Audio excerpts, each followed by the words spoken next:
Everyone, कैसे हैं आप सब। उम्मीद करती हूँ आप सब बहुत अच्छे होंगे।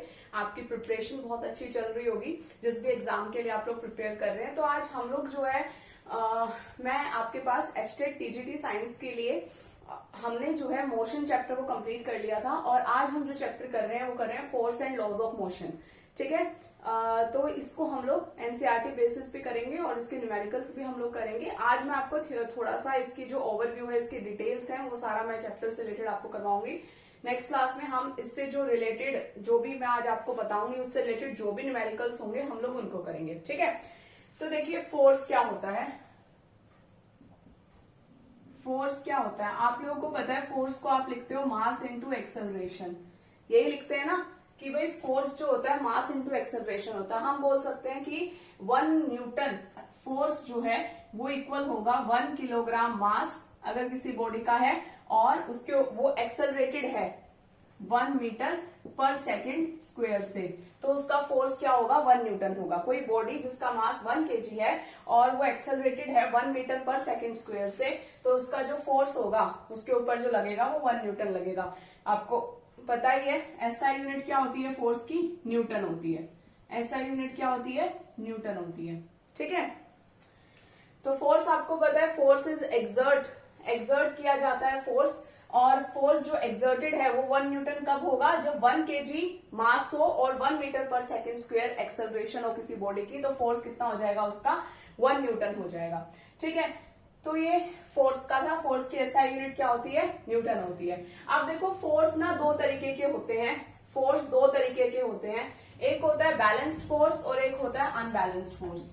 एक होता है बैलेंस्ड फोर्स। बैलेंस्ड फोर्स में आप कैसे इसको देख सकते हो, देखो कोई बॉडी रखी है यहाँ पर, ये ब्लॉक रखा है और यहां से इधर से भी इसको जो है मान लेती हूं मैं 50 केजी का कोई पर्सन है जो इसको क्या कर रहा है अपनी तरफ पुल कर रहा है, और इधर से भी 50 केजी ही फोर्स इसके ऊपर लग रहा है।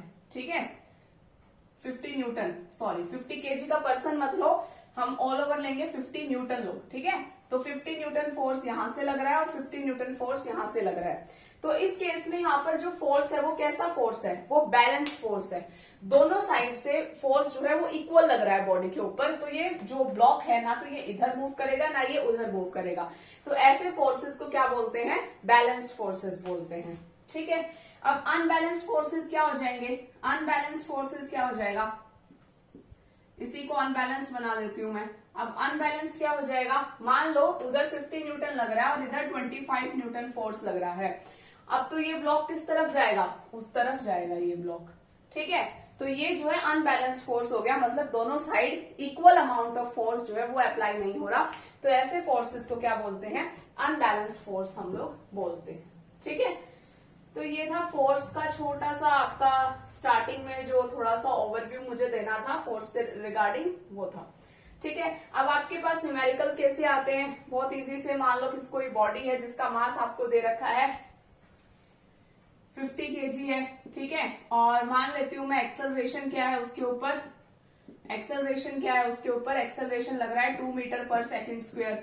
ठीक है, तो इसका फोर्स क्या हो जाएगा, मास इंटू एक्सेलरेशन, मतलब 50 इंटू 2, तो ये हो जाएगा 100 न्यूटन। ठीक है, चलो ये तो बिल्कुल बेसिक क्वेश्चन था।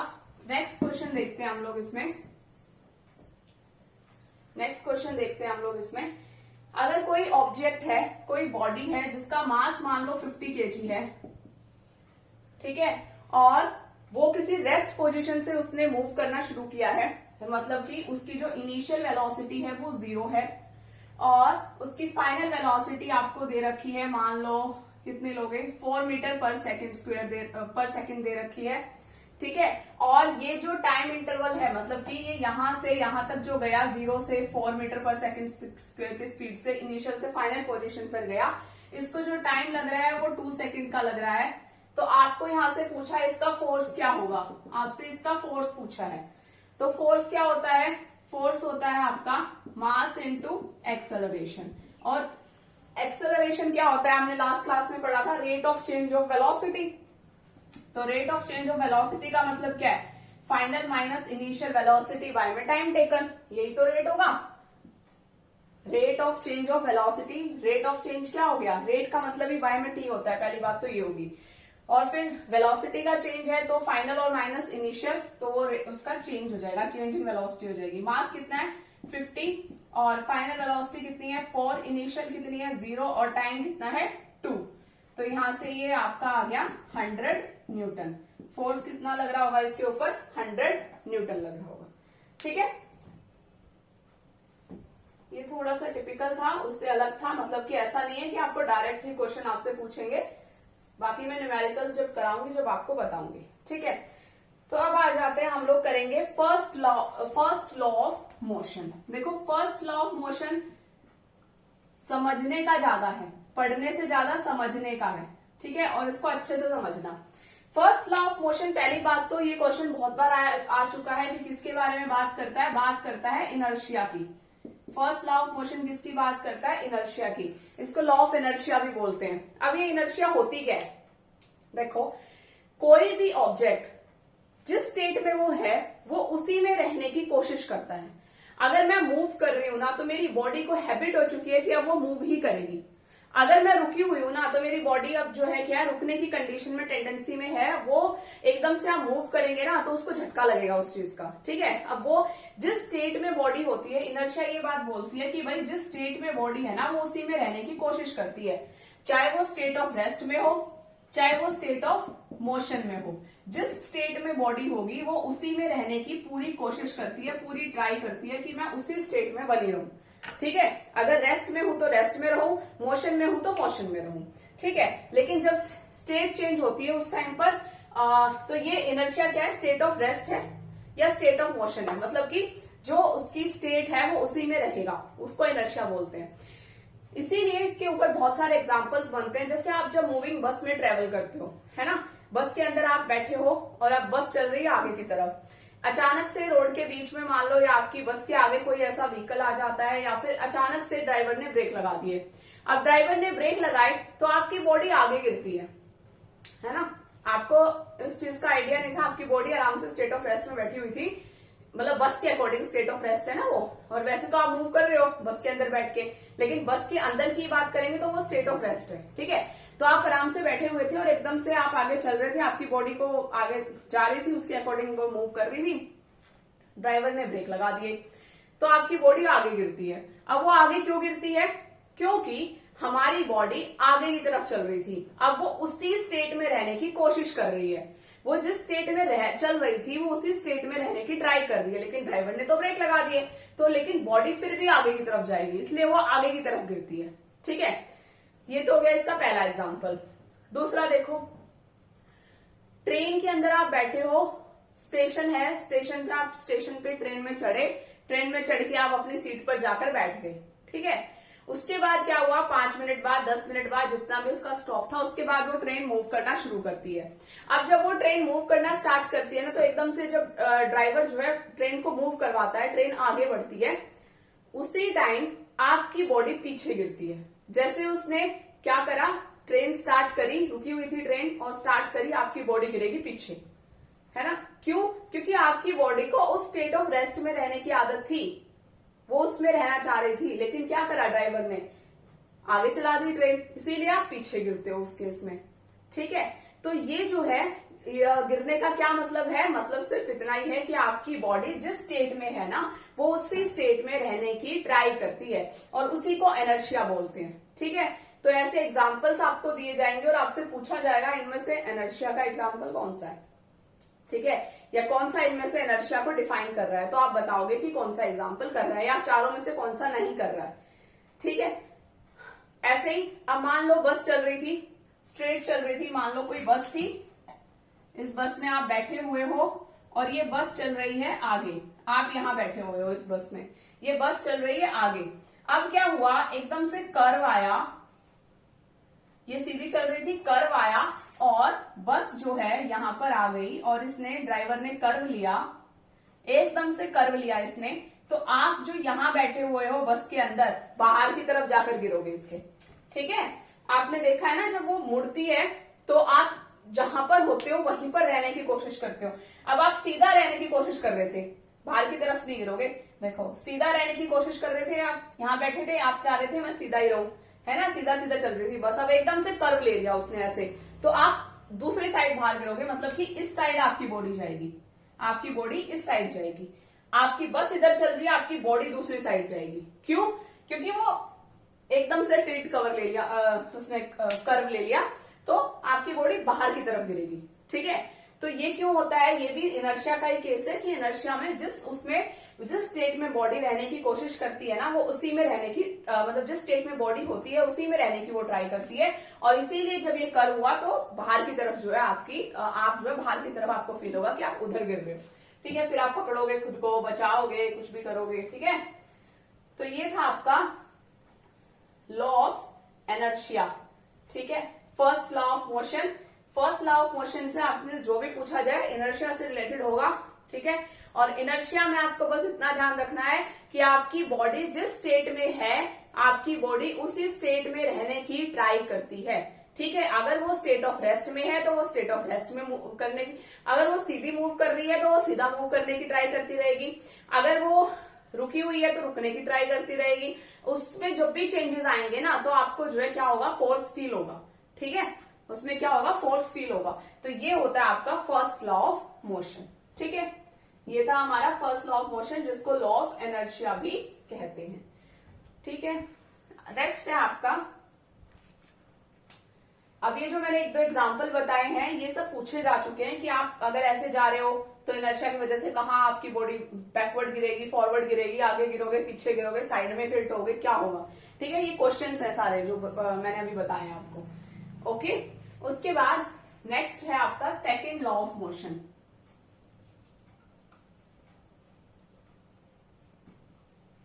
सेकेंड लॉ ऑफ मोशन क्या कहता है? सेकेंड लॉ ऑफ मोशन कहता है force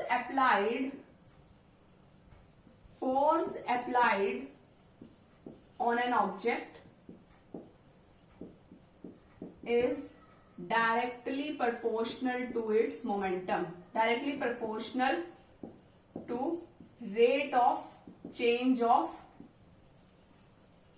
momentum, rate of change of momentum. ये कहता है कि जो फोर्स अप्लाई होता है किसी भी ऑब्जेक्ट पर, वो किसके प्रोपोर्शनल होता है? वो डायरेक्टली प्रोपोर्शनल होता है rate of change of momentum के। ठीक है, तो जो फोर्स अप्लाई किया जाएगा वो किसके प्रोपोर्शनल होगा? Rate of change of momentum के। अब देखो फोर्स एक्चुअली होता क्या है ना? तो ये चीज तो आपको समझ आ गई। इसको अब हम लोग थोड़ा सा प्रूव करके देख लेते हैं कि ये कैसे होता है rate of change of momentum के इक्वल। अब देखो फोर्स होता क्या है? फोर्स होता है मास इनटू एक्सेलरेशन। ठीक है, अब आप एक्सेलरेशन को क्या लिख सकते हो? Rate of change of velocity, ऐसे लिख सकते हो एक्सेलरेशन को। तो ये फर्स्ट इक्वेशन थी और ये सेकंड है। मैं सेकंड को फर्स्ट में पुट करती हूँ, mass into v minus u by में टी। आप ऐसे लिख पाओगे इसको? ठीक है, लिख सकते हैं भाई। अब हम इसको ऐसे भी लिख सकते हैं mv माइनस mu बाय में t। हो गया? तो अब मुझे यहां पर ये बताओ, जो एक्सेलरेशन जो मोमेंटम है, मोमेंटम क्या होता है? मास इंटू वेलोसिटी होता है ना? और rate of change of momentum क्या होगा? मास इंटू वेलोसिटी, मतलब कि initial velocity final velocity minus initial velocity, rate of change हो गया। ये चेंज हो गया, चेंज इन मोमेंटम हो गया ये। और रेट के लिए मैंने क्या बताया? हमेशा बाय में टी होता है। तो ये जो है, ये और इसमें क्या डिफरेंस है? सेम तो है। तो rate of change of momentum क्या हो जाता है आपका? फोर्स। तो ये चीज इन्होंने बोली कि फोर्स जो है वो किसके डायरेक्टली प्रोपोर्शनल है? Rate of change of momentum के डायरेक्टली प्रोपोर्शनल होता है। ये सेकेंड लॉ ऑफ मोशन इसकी बात करता है। ठीक है, कि rate of change of momentum किसके इक्वल है? किसके इक्वल होता है rate of change of momentum? Directly proportional होता है फोर्स के। ठीक है, अब आप दो चार इसके एक दो न्यूमेरिकल्स में, वैसे तो कल करवाऊंगी मैं क्लास में, लेकिन अभी एक दो प्रैक्टिस के लिए इसमें बता देती हूँ। मान लो कोई बॉडी है और उसका आपको दे रखा है, कोई भी ऑब्जेक्ट है और उसका मास आपको दे रखा है, मान लेते हैं 100 kg मास है उसका। ठीक है, और वेलोसिटी जो है उसकी, जिस वेलोसिटी से वो मूव कर रहा है वो है 5 मीटर पर सेकेंड स्क्वायर से वो मूव कर रहा है। ठीक है, टाइम टेकन इसको लग रहा है, मान लेते हैं 15 सेकेंड्स लग रहे हैं इसको मूव करने के लिए। और हमें जो है यहाँ पर निकालना क्या है? फोर्स निकालना है। ठीक है, अब कोई भी ऑब्जेक्ट है और इसकी इनिशियल वेलोसिटी भी लिख लो भाई। इनिशियल वेलोसिटी इसकी थी कितनी, 15 ही ले लेती हूं मैं, 15 मीटर पर सेकेंड स्क्वायर थी। अब क्या हुआ, कोई भी ऑब्जेक्ट है, कोई मास है जिसका 100 kg, वो जो है 15 मीटर पर सेकेंड स्क्वायर की स्पीड से चल रहा था। उसके बाद क्या हुआ, उसकी फाइनल वेलोसिटी आगे जाके मतलब उसकी वेलोसिटी कम हो गई, कितनी हो गई, 5 मीटर पर सेकेंड स्क्वायर हो गई। मतलब यहाँ एक्सेलरेशन तो है लेकिन डी एक्सेलरेशन है, रिटार्डेशन की बात हो रही है, यहाँ पे वेलोसिटी कम हुई है। और कितने टाइम में हुआ, ये 15 सेकेंड में हुआ। तो वो कह रहे हैं कि भाई जो उसकी वेलोसिटी में चेंज आया या फिर कुछ भी हुआ तो वो उस टाइम मतलब उसका फोर्स एप्लीकेशन जो है वो आपको बताना है कि फोर्स कितना अप्लाई होगा इस केस में, फोर्स कितना है उसका। तो इस ऑब्जेक्ट का फोर्स हम लोग देखेंगे। तो फोर्स क्या होता है, मैंने अभी बताया मास इंटू एक्सेलरेशन। वैसे लिखो, नहीं तो सीधा याद कर लो इसको, mv माइनस mu बाय में t। अब मास कितना है, मास है 100, में कॉमन ले लेती हूँ, v minus u, v final कितनी है 5, माइनस इनिशियल कितनी है 15, और टाइम कितना है 15। तो ये देखो यहां से ये आ गया 10 बाय में 15, तो ये आपका आ गया 200 बाय में 3, और ये माइनस का होगा। ठीक है, अभी आप कहोगे मैम ये फोर्स माइनस में कैसे हो गया, है ना। इसका मतलब ये है बेटा, जब मैंने आपको बैलेंस्ड और अनबैलेंस्ड फोर्स बताए थे तो मैंने वहां पर आपको बताया था कि बैलेंस्ड फोर्स के केस में वो कहीं पर भी मूव नहीं करता, है ना। और यहां पर ये जो फोर्स नेगेटिव आया है, इसका मतलब ये है कि ऑब्जेक्ट तो मूव कर रहा है इस डायरेक्शन में, ऑब्जेक्ट तो मूव कर रहा है इस डायरेक्शन में, ठीक है, लेकिन फोर्स जो है अप्लाइड वो लग रहा है इस डायरेक्शन में। ऑब्जेक्ट तो यहां जा रहा है, ठीक है, लेकिन इसके ऊपर जो फोर्स लग रहा है वो अपोजिट डायरेक्शन में लग रहा है, इसीलिए फोर्स नेगेटिव में आपको दिखा और इसीलिए मैंने आपको ये एग्जांपल दिया था। ठीक है, तो यहाँ पर फोर्स कैसा लग रहा है, नेगेटिव में लग रहा है फोर्स। समझ आ गई बात। तो ये था इसका second law of motion.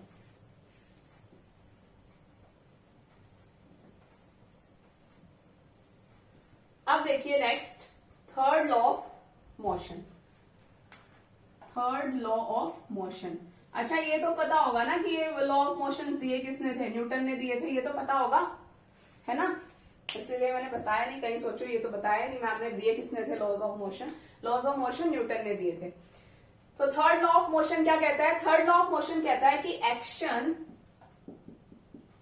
And reaction are always equal and opposite to each other.